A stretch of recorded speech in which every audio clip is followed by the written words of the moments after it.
And we are back. Welcome, guys. My name is DK, and in this video, we're going to be breaking down the final play-in special. Two games, Chicago, Miami, Sacramento, New Orleans. Winner, go home. But before we get into it, if this is your first time watching, cover content for DFS, DraftKings, player props, and the sponsor of today's video, that is going to be Parlay Play. Guys, if you're not on Parlay Play, you can use the link down below for a $100 deposit match bonus.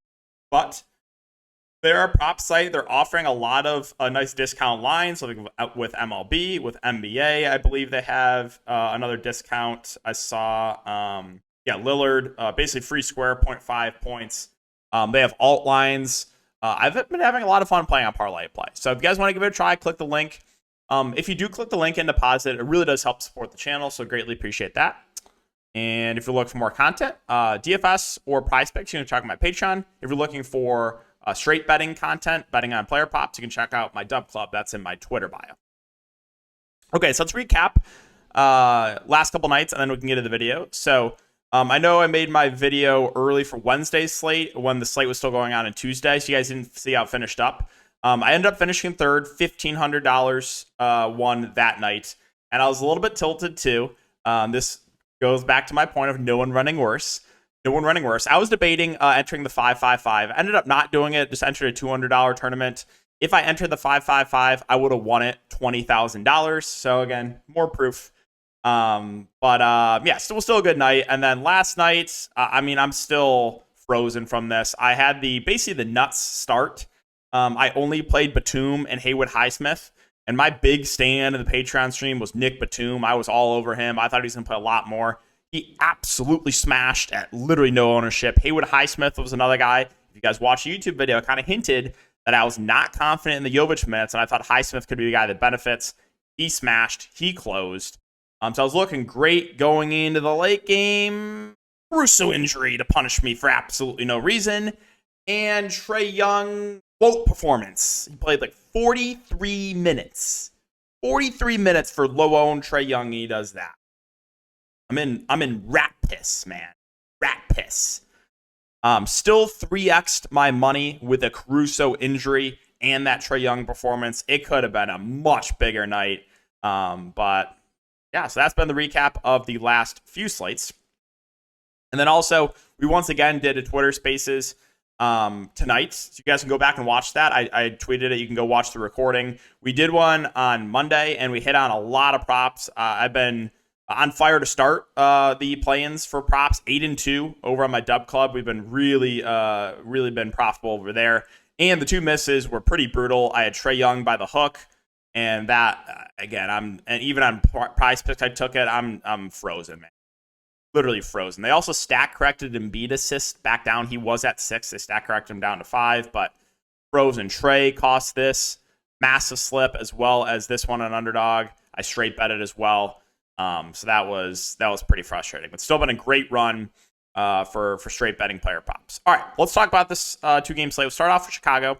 So Chicago, Caruso is questionable. From the reports that I've seen, I think he's going to play. Now, how effective he is, that I can't say. But it sounds like Caruso is going to try to give it a go in a do-or-die game. Looking at the top end guys, DeRozan, Vooch, those are two guys I was extremely high on. I basically full stacked the Bulls last night. Obviously, you guys saw I played White, I played Caruso, I played Vooch, I played DeRozan. I played four main Bulls last game. Not as high on them in this slate. Don't like the matchup as much, but I still expect DeRozan and Kobe White to probably play low to mid 30s minutes. You saw 44 minutes for DeRozan. You saw 43 for White. Vucevic, so I was a little bit surprised that Drummond ended up playing, to be honest, but Vooch still played 37 minutes. I think any of the main three guys are fine here, DeRozan, Vooch, and Kobe White, but no priorities for me for Chicago. Again, I was much higher on them the previous slate. I would assume at 6-1, I would like him more if Caruso sits, but again, right now, the reports indicate that Caruso will play. Now, Caruso himself, I think, will be pretty low on because the injury, the risk of re-injuring that foot, I guess, or ankle it is. But I think if he's in, he's definitely still in play and probably will be low owned because of that.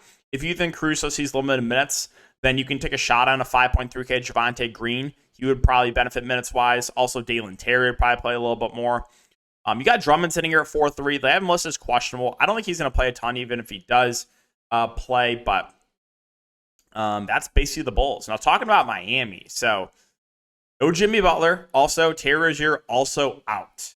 So, Miami kind of trolled last slate. But my take, if you watch a YouTube video and my strong take on the Patreon stream as well, was I thought that Miami rotation could go a lot of different ways.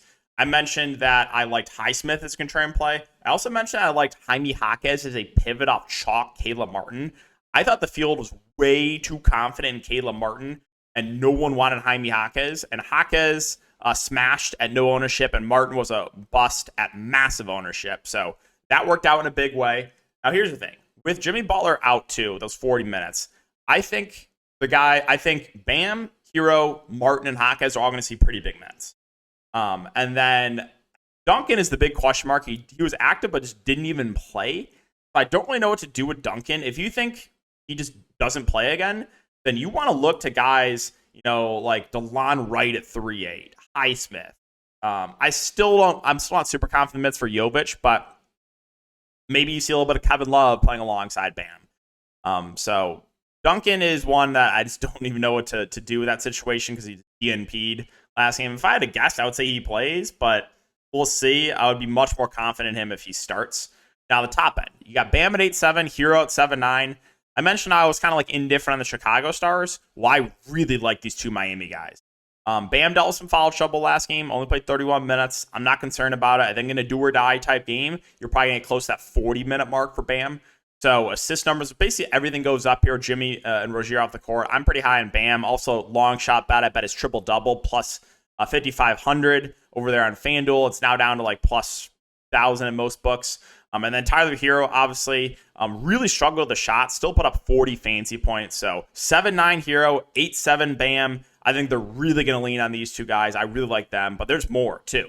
These mid-range guys, Martin and Jaquez, I'm pretty sure Jaquez will start. My guess for the starting lineup is going to be Hero, Jaquez, Martin, Jovic, and Bam.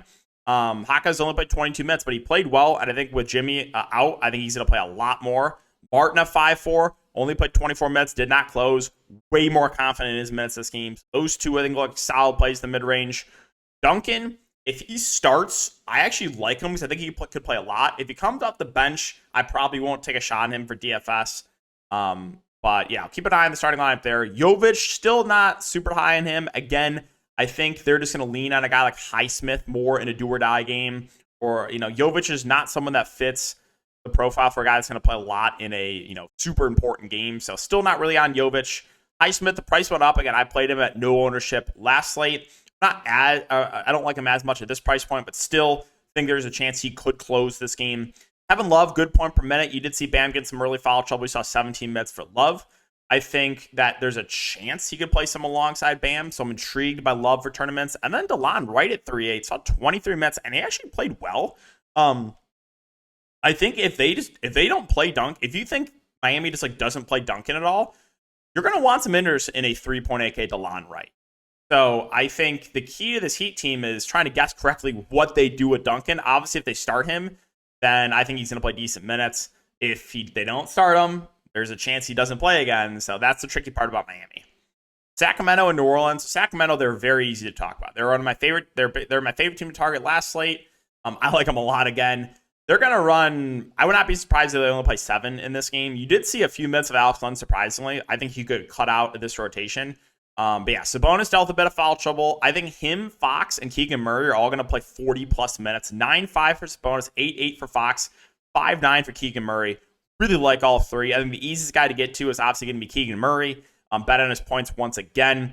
I think he looks great. Probably one of the best plays in the mid-range. And then Fox and Sabonis, I like trying to get to one of those guys. I think both are going to play massive minutes in this game. So, yeah, really high on the Kings star players, those top 3 guys. But there's more to like here, too. Ellis, Barnes, they both play massive minutes. Now, the concern here is I think they could ride the hot hand a bit, the Kings. Like, if Keon Ellis struggles, they can go to Davion Mitchell. If Harrison Barnes struggles, they can go to some more Trey Lyles. So not as confident in minutes for Lyles and Barnes, but still they're relatively cheap, and they have the ability to play, high 30s minutes, right? 34 minutes for Barnes, 39 minutes for Keon Ellis.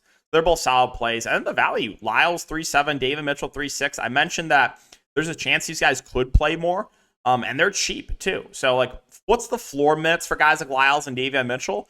Probably 15 or so. but like they have the ability to play, 25 plus minutes if they're playing well. So 3-6 Davion, 3-7 Trey Lyles, I think are two pretty good punt plays. I'm not going to mess with anything else. You might see a few minutes of Alex Len. If they cut out Alex Len, they could play 7, maybe see a few minutes of Sasha Vezenkov, but nothing else that I would play in DFS. Finally, the Pelicans. So no Zion Williamson. Starting lineup should be CJ, Trey Murphy, Ingram, Herb Jones, and JV.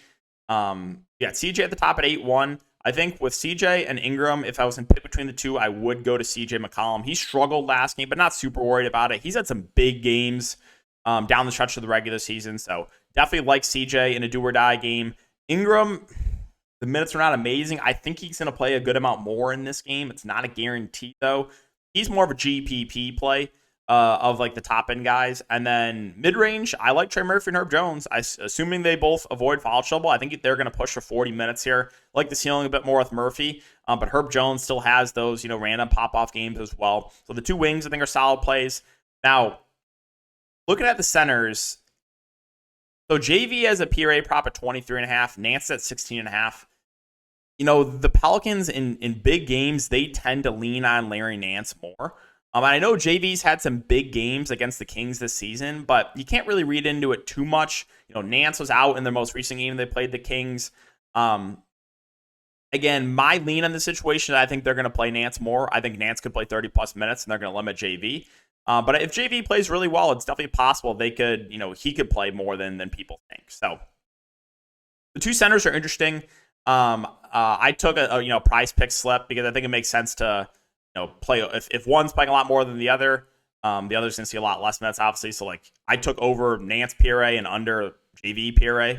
I think Nance plays a little bit more. However, I don't love the 4.8K price point, but he played 28 minutes last game and dealt with some foul trouble. So if I was gonna play one of these centers, I do lean Larry Nance, but it's definitely possible that they could play JV a little bit more. I just think my read on the situation is they're gonna go to more Nance.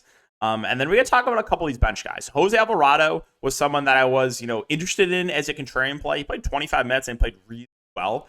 Still have some interest in him. I think the minutes can fluctuate a bit. He played extremely well last game and they extended him. If he struggles, they could limit him a bit, but definitely have some interest in him off the bench. Dyson Daniels didn't see a ton of run, but I think without Zion, he's going to play a little bit more. And the last guy I'll mention, I'm not even sure if he plays. I've been a little bit surprised about the DNPs, but Najee Marshall, I think, could see minutes in this game. Again, I'm probably not even I'm not going to consider him for DFS, but I think there's a chance he could crack the rotation too. Basically, I think big minutes for CJ, big minutes for Murphy and Herb Jones. Ingram, I think most likely sees 30-plus minutes, depends on the injury. JV Nance will split the center position, and then you'll see a little bit of Alvarado and Daniels and maybe a few minutes of Najee Marshall. All right, guys, so that's going to wrap it up for the video. As always, if you do enjoy it, make sure to like, subscribe, hit the notification bell, and we'll see you all in the next one.